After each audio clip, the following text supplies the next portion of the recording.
Well, how do we build a financial vision?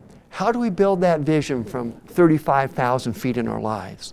There's 5 areas I would suggest on helping you build that financial vision.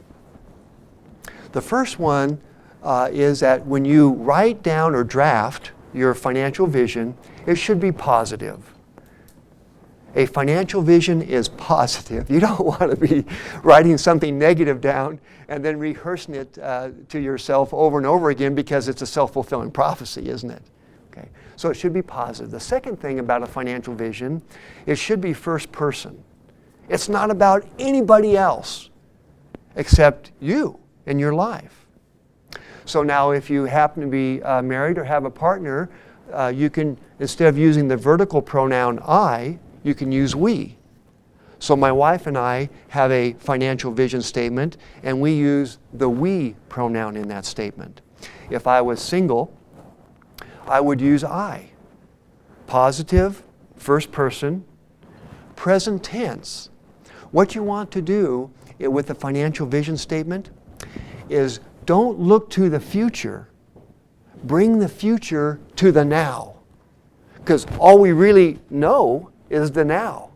We don't know what's going to happen tomorrow. We can remember what happened yesterday. But it's important to bring what you want and desire from the future into the present. So positive, first person, present tense. The fourth area is emotional. You need to have passion and emotion in your statement.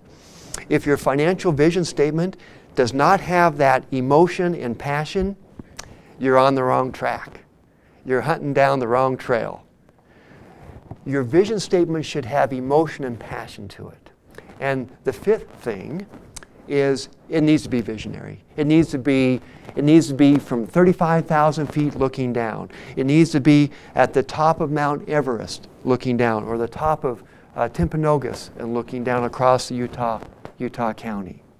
It should be visionary.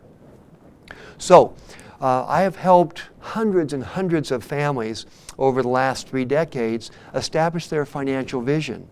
And no one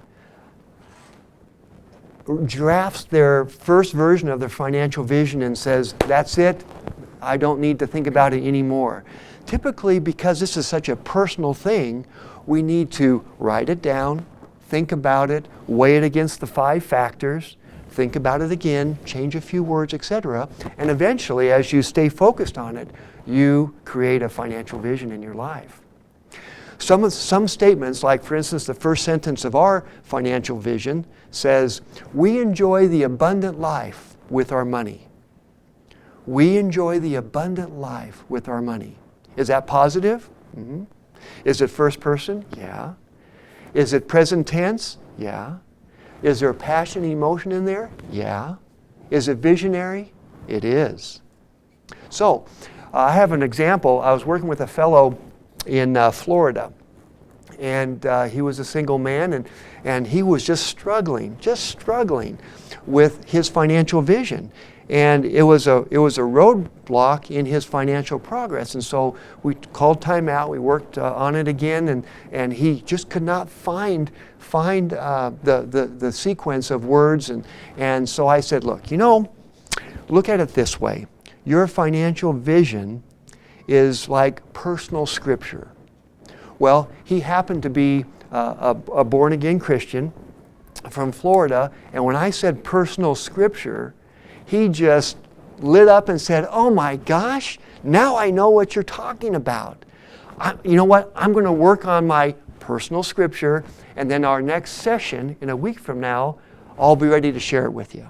So we left it at that, and a week later when we had our next session, he was so excited to share his personal scripture, or as we would call it, a financial vision statement about his money. So, when you've got your financial vision statement down and correct, and it hits those 5 parameters, you'll know it. You'll know it. And I have seen probably over 800 financial vision statements in my work, and not one is exactly the same. There could be some common words in the financial vision statement, like love and abundance and joy and gratitude, etc. But no one vision statement is ever exactly the same. Kind of like our thumbprint. Does anybody of the 7 billion people here on earth, is there anybody who has the same thumbprint as somebody else? No. Your vision statement will be that way too.